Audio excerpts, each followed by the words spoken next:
ട്യൂബീസ് taste ട്യൂബിൻ്റെ പുതിയ വീഡിയോയിലേക്ക് എല്ലാ കൂട്ടുകാർക്കും സ്വാഗതം. ഇന്നിപ്പോൾ റമദാൻ 20 കഴിഞ്ഞിരിക്കുകയാണ്. അപ്പോൾ നമ്മൾ ഈ ഒരു ഡിഷ് ഇതുവരെ ഉണ്ടാക്കാത്തവരുണ്ടെങ്കിൽ ഒന്ന് ഉണ്ടാക്കി നോക്കണേ. ഇത് നമ്മുടെ പ്രവാചകനായ മുഹമ്മദ് നബി സല്ലല്ലാഹു അലൈഹി വസല്ലം നമ്മൾക്ക് നിർദ്ദേശിച്ച ഒരു ഫുഡാണിത് നോമ്പ് കാലത്ത്. അല്ലെങ്കിലും എല്ലാവർക്കും കഴിക്കാൻ പറ്റിയ നല്ല ഒരു ഹെൽത്തി ഫുഡാണ്. ഇത് നമ്മുടെ ഷുഗർ ലെവൽ കുറയ്ക്കാനും ഇൻഫ്ലമേഷൻ കുറയ്ക്കാനും വെയിറ്റ് ലോസിനും ഒക്കെ വളരെ ഉപകാരമുള്ളതാണ്. പിന്നെ നമ്മുടെ സ്ട്രെസ്, ഡിപ്രഷൻ, ആങ്സൈറ്റി ഒക്കെ കുറച്ച് നല്ല ഹെൽത്തി ആയ ഒരു സ്കിൻ മെയിൻറ്റെയിൻ ചെയ്യാനൊക്കെ വളരെ നല്ല ഒരു ഫുഡാണ് ഈ തൽബീര എന്ന് പറയുന്നത്. അപ്പോൾ ഇത് തയ്യാറാക്കാനായിട്ട് നമ്മൾ ഒരു പാനിൽ ഒരു 1.5 കപ്പ് പാൽ ഒഴിച്ച് കൊടുക്കുന്നുണ്ട് കേട്ടോ. അതായത് 2 പേർക്ക് വേണ്ടിയാണ് ഇപ്പോൾ തയ്യാറാക്കുന്നത്. 1.5 കപ്പ് പാൽ ഒഴിച്ച് കൊടുത്തിട്ട് അതിനകത്ത് 2 ഗ്ലാസ് വെള്ളവും കൂടെ ആഡ് ചെയ്യുന്നുണ്ട്. എന്നിട്ട് നമ്മളിത് അടുപ്പത്ത് വെച്ച് ഒന്ന് ചൂടാക്കി എടുക്കുന്നുണ്ട്. അപ്പോൾ അതവിടെ ഇരുന്ന് ചെറിയ തീയിൽ കിടന്നോട്ട് ചൂടായിക്കോട്ടെ. നമുക്ക് ഇനി എടുക്കേണ്ട സാധനം എന്താണെന്ന് വെച്ചാൽ ബാർലി പൊടിയാണ് കേട്ടോ. നമുക്കിത് എല്ലാവർക്കും അറിയാവുന്നതാണ് ബാർലി പൊടിയുടെ ഗുണങ്ങളൊക്കെ. അപ്പോൾ ബാർലി പൗഡർ എടുത്തിട്ടുണ്ട്. അത് വാങ്ങുമ്പോൾ നമ്മൾ നല്ല ബ്രാൻഡ് തന്നെ വാങ്ങുക. അപ്പോൾ ഇത് 2 ടേബിൾ സ്പൂൺ പൊടിയാണ് ഞാൻ എടുക്കുന്നത് കേട്ടോ. 2 പേർക്കായിട്ട് ഇത് 2 പേർക്ക് കഴിക്കാനുള്ള തികയും. 2 ടേബിൾ സ്പൂൺ നിറച്ച് എടുക്കുന്നുണ്ട്. ഇത് നമുക്ക് നേരത്തെ നമ്മൾ തയ്യാറാക്കിയ പാൽ മിക്സില്ലേ അതിനകത്തുനിന്ന് കുറച്ചെടുത്ത് ഇത് നന്നായിട്ടൊന്ന് മിക്സ് ചെയ്തെടുക്കാം.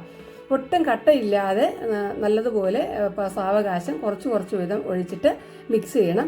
ഇനിയിപ്പോൾ പാലിൽ ഇഷ്ടമില്ലാത്തവർക്ക് വെള്ളത്തിൽ തയ്യാറാക്കിയാലും മതി കേട്ടോ. എന്തായാലും ഇത് നല്ല ഒരു ടേസ്റ്റും അതുപോലെ തന്നെ നല്ല ഗുണങ്ങളും ഉള്ള ഒരു ഫുഡാണ്. അത്താഴത്തൊക്കെ കഴിക്കാൻ, ഇടയത്താഴത്തിനൊക്കെ വളരെ നല്ലതാണ്. അപ്പോൾ ഇത് നന്നായിട്ട് മിക്സ് ചെയ്തെടുത്തിട്ടുണ്ട്. ഇപ്പം നമ്മുടെ പാലടുപ്പത്തിരിപ്പ് ചൂടായിട്ടുണ്ട്. ഇതിലേക്ക് നമ്മൾ ഈ ബാർലിയുടെ മിക്സ് കുറച്ച് വീതം ഒഴിച്ച് ഒന്ന് കുറുക്കിയെടുക്കണം. ചെറിയ തീയിലിട്ട് വേണം കുറുക്കാനായിട്ട്. വേഗം കുറുക്കിയെടുക്കരുത്. ലോ ടു മീഡിയം ഫ്ലെയിമിലിട്ടിട്ട് പതുക്കെ കൈവിടാതെ ഇളക്കി നല്ലതുപോലെ അത് കുറുക്കിയെടുക്കുക. അതായത് നമ്മുടെ കൺസിസ്റ്റൻസി എന്ന് പറഞ്ഞാൽ നമുക്ക് തീരെ അങ്ങോട്ട് കുറുകിയിരിക്കുന്നതിനേക്കാളും എനിക്കൊക്കെ ഇഷ്ടം കുറച്ചൊന്ന് ലൂസായിട്ടിരിക്കുന്നതാണ്. ഞാൻ അധികം അങ്ങോട്ട് കുറുക്ക് പോലെ ആക്കുന്നില്ല. അപ്പോൾ ഇതുപോലെ നമ്മൾ വളരെ സാവകാശം കുറുക്കി എടുക്കണം. വെറും 10 മിനിറ്റ് ചെയ്തിട്ട് തയ്യാറാക്കാനായിട്ട് നമ്മൾ ഇടയത്താഴമൊക്കെ എഴുന്നേറ്റിട്ട് ചെയ്താൽ മതി. അത്ര നേരം മതി തയ്യാറാക്കി. പിന്നെ ഒന്ന് ചൂടാറിയിട്ട് നമുക്കിതിനകത്ത് മധുരത്തിനായിട്ട് തേനാണ് ആഡ് ചെയ്യുന്നത്. കണ്ടോ, ഇതാണ്. അപ്പോൾ ഈ കൺസിസ്റ്റൻസിയിൽ ഞാൻ ഓഫാക്കിയാണ്. നിങ്ങൾക്ക് കുറുകണമെങ്കിൽ ഒന്നുകൂടെ കുറുക്കിയെടുക്കാം. അപ്പോൾ ഇത് ചൂടാറാനായിട്ട് നമുക്ക് മാറ്റി വയ്ക്കാം. അവിടെ ഇരുന്ന് ചൂടാറട്ടെ. ഇനി ഇതിലേക്ക് നമ്മൾ ആഡ് ചെയ്ത് കൊടുക്കുന്ന ഡ്രൈ ഫ്രൂട്ട്സ് ആണ് കേട്ടോ. നമ്മുടെ കയ്യിലുള്ള ഇഷ്ടമുള്ള ഡ്രൈ ഫ്രൂട്ട്സ് ഒക്കെ എടുക്കാം. അപ്പോൾ ഇവിടെ ഈത്തപ്പഴം എടുത്തിട്ടുണ്ട്, ബദാമുണ്ട്, കാഷ്യൂനട്ട് ഉണ്ട്, പിന്നെ ആപ്രിക്കോട്ട്, പിന്നെ 3-4 അത്തിപ്പഴം എടുത്തിട്ടുണ്ട്, ഉണക്കമുന്തിരി എടുത്തിട്ടുണ്ട്. അപ്പോൾ നമുക്ക് നമ്മുടെ കയ്യിലുള്ള ഏതാണോ അതൊക്കെ നമുക്ക് ചേർത്ത് കൊടുക്കാം കേട്ടോ.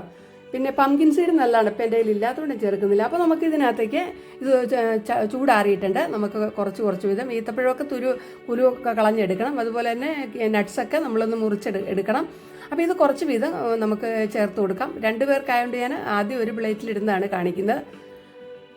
അപ്പോൾ അത് ഇതുപോലെ ആഡ് ചെയ്തിട്ട് ഇത് കഴിച്ചാൽ മതി കേട്ടോ.